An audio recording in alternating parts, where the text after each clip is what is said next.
DNA में पिछले महीने हमने उत्तर प्रदेश के कैराना के चुभने वाले सच का ऑन द स्पॉट विश्लेषण किया था।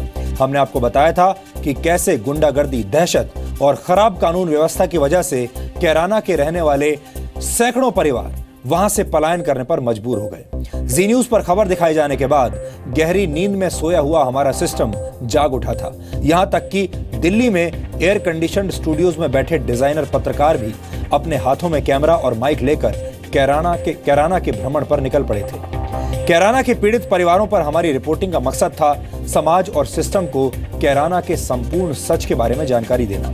लेकिन जी न्यूज की खबर को लेकर कुछ डिजाइनर पत्रकारों ने रंग बिरंगे शब्दों की मदद से देश में झूठ का प्रचार प्रसार करना शुरू कर दिया। धर्म और जाति की राजनीति करने वाले नेताओं और ठेकेदारों ने भी इस खबर को सांप्रदायिकता का चश्मा लगाकर देखने की कोशिश की। आप इसे इस तरह भी कह सकते हैं कि कैराना के सच को छिपाने के लिए झूठ की सारी सीमाएं लांघी गई। इसलिए आज डीएनए में सबसे पहले कैराना का पूरा सच आपके सामने रखना जरूरी है, क्योंकि कैराना अभी मरा नहीं। कैराना के पीड़ितों की तकलीफ अभी जिंदा है। आपको जानकर आज बेहद दुख होगा कि कैराना को लेकर हमारे सिस्टम ने और धर्म की राजनीति करने वाले नेताओं ने पूरे देश में जहर फैलाने का काम किया है। मैं ऐसा क्यों कह रहा हूं, इसे समझाने के लिए मैं दो घटनाओं का जिक्र करना चाहता हूं। पहली घटना उत्तर प्रदेश के कांधला नाम के शहर से पलायन करने वाले एक व्यक्ति से संबंधित है, जिसका नाम है योगेंद्र सेठी। आपको यह जानकर हैरानी होगी कि उत्तर प्रदेश प्रशासन ने कांधला से पलायन करने वाले लोगों की जिस सूची का सत्यापन किया, उसमें योगेंद्र सेठी नाम के इस व्यक्ति को मृतक बता दिया गया। लेकिन आज जी न्यूज के कैमरे पर सिस्टम द्वारा झूठी मौत मारा गया ये व्यक्ति अपने जीवित होने की गवाही देगा। जरा सोचिए, जो सिस्टम, जो प्रशासन एक जीवित इंसान को मृतक घोषित कर सकता है, वो कैराना के संपूर्ण सच को कैसे आपके सामने उजागर करेगा? क्या ऐसे सिस्टम पर इस बात का भरोसा किया जा सकता है कि वो लोगों के साथ कभी इंसाफ करेगा? ये सिस्टम की लापरवाही का ही नतीजा है कि कैराना में एक बार फिर अपराधियों के हौसले बुलंद हो गए हैं। वो न सिर्फ सरेआम बंदूक की नोक पर लूटपाट कर रहे हैं, बल्कि पुलिस में शिकायत करने वाले पीड़ितों को जान से मारने की धमकी भी देते हैं। ये धमकियां कैराना से एक और परिवार के पलायन की वजह बन सकती हैं। ऐसी कई सच्ची घटनाओं की जानकारी हमें मिली और फिर हमने दोबारा कैराना जाकर रिपोर्टिंग करने का फैसला किया, ताकि कैराना का पूरा सच, संपूर्ण सत्य आपके सामने आ सके। ये ऐसा दौर है जब झूठ बोलने वाले लोग चिल्ला चिल्ला कर अपनी बात पर जोर देते हैं और आम लोग झूठ को ही सच मानने लगते हैं। लेकिन हम आपसे हमेशा कहते हैं कि सच परेशान हो सकता है, पराजित नहीं हो सकता। जेएनयू, दादरी और मालदा के बाद कैराना के मामले में भी ऐसा ही हुआ है। हमने सिर्फ आपको सच बताया है, सच दिखाया है और तथ्य आपके सामने पेश किए हैं। यहां पर सवाल उन नेताओं और मीडिया हाउसेस पर भी उठता है जो कल तक चिल्ला चिल्ला कर यह कह रहे थे कि कैराना में कुछ हुआ ही नहीं।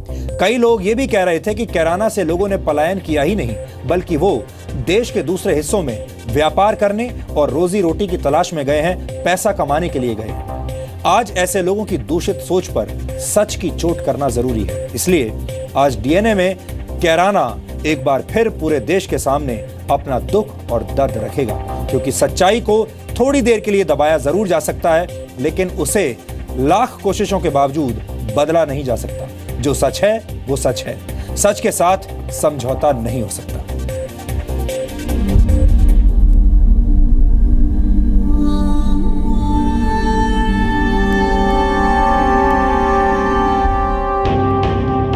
कैराना के अपनों की सारी बातें झूठी हैं। किसी ने कोई पूछा नहीं है, किसी ने हमारे से कुछ नहीं आगे पूछा। ये बिन पजेल का केस हुआ था, तो आज भी हम नाम लें तो हमें बहुत दुख हो। माता जी कभी वापस जा पाएंगी? लग रहा है उम्मीद आपको कि वापस कैराना पहुंचना होगा कभी? नहीं, कैराना नहीं हम जाने। हाँ जी, हम नहीं जाते, हम वहाँ से हम नहीं जाने वहाँ से, तो नरक में निकल गए तो भाई हमारा दिल डर रहा है, हम नहीं जाने वहाँ पे, बिल्कुल नहीं हम जाने के। कैराना के पीड़ित झूठ बोल रहे हैं। लोग कह रहे हैं कि आप झूठ बोल रही हैं, ये सब तो गलत बात है। कैराना में ऐसा कुछ नहीं है। गलत बात है? गलत बात नहीं है, सही है बात ये। आपके पास किसी ने आकर के पूछने को एक संतों की टीम भी आई थी वहाँ पर? तो आप आई। सिस्टम द्वारा मारा गया जीवित व्यक्ति भी झूठ बोल रहा है। नहीं वो जिंदा है जी। जिंदा? हाँ जी जिंदा है, ये तो दिल्ली रहते हैं। माना है कि योगेंद्र सेठी जी की मृत्यु हो गई, तो हम जानना चाहेंगे इसमें क्या सच है? सच क्या है? सच तो सामने बैठा हूँ मैं। कैराना के पीड़ित झूठे हैं या सिस्टम की नीयत में खोट है? कैराना की खबर दिखाए जाने के बाद कैराना को पीपली लाइव बना दिया गया। पलायन को छोड़कर राजनीति, सांप्रदायिकता, लॉ एंड ऑर्डर या रोजगार, जिसके मुंह में जो आया उसने उस मुद्दे को आगे कर दिया। कुछ नेताओं और पत्रकारों ने मिलकर कैराना के मर्म और वहां से पलायन करने वालों के दर्द की हत्या कर दी। सवाल उठता है, वो लोग जो आंखों में आंसू भरकर कैराना से विस्थापन की कहानी बता रहे थे, क्या वो आंसू झूठे थे? वो लोग जो खौफ में कैराना वापस न जाने की बात कर रहे थे, क्या वो राजनीति कर रहे थे? आइए चलते। जी न्यूज पर कैराना का सच दिखाए जाने के बाद देश भर में प्रतिक्रियाओं की बाढ़ आ गई। लेकिन कैराना की बदकिस्मती देखिए, सच को झूठ का चोला पहनाने के लिए उत्तर प्रदेश के इस छोटे से शहर को पीपली लाइव बना दिया गया। देश भर की मीडिया के कैमरे कैराना की तरफ मुड़ गए।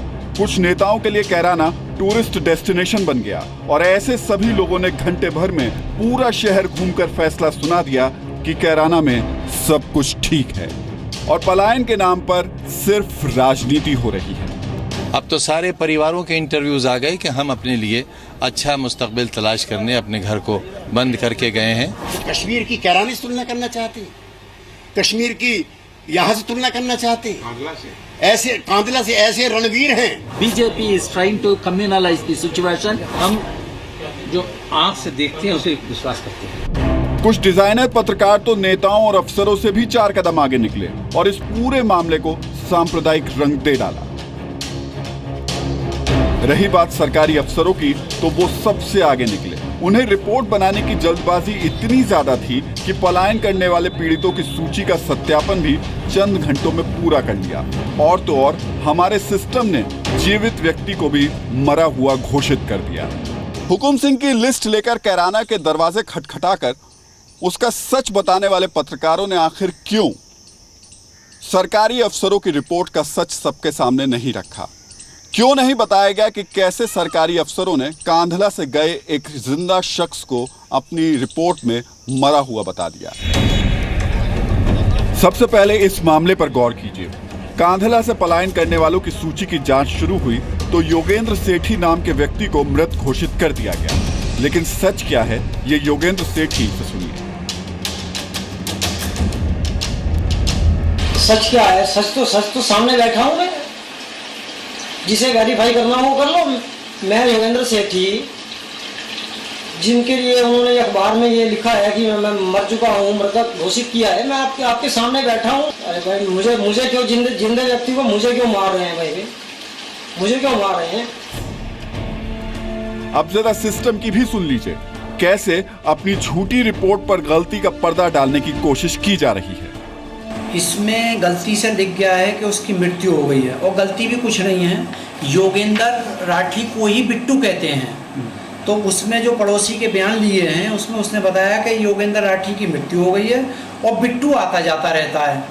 तो वही रिपोर्ट में लिखा गया कि बिट्टू आता जाता रहता है। और योगेंद्र और बिट्टू एक ही आदमी के नाम है। जिस योगेंद्र राठी है उसको बिट्टू भी कहते हैं। तो ये गलतफहमी में हुआ। लापरवाही की नींद में सोए सिस्टम की वजह से कैराना एक बार फिर अपराधियों का पसंदीदा शहर बन गया है, जिसकी डरावनी तस्वीर पिछले हफ्ते दिखाई थी, जब एक सिनेमा हॉल मालिक को बंदूक के दम पर लूट लिया गया। और जब पुलिस में शिकायत दर्ज कराई गई तो क्या हुआ, ये खुद इस व्यक्ति की जुबान से सुनिए। कल सुबह 8:30 बजे मेरे जीजा जी हैं यहीं कैराने में, उनके यहाँ गया।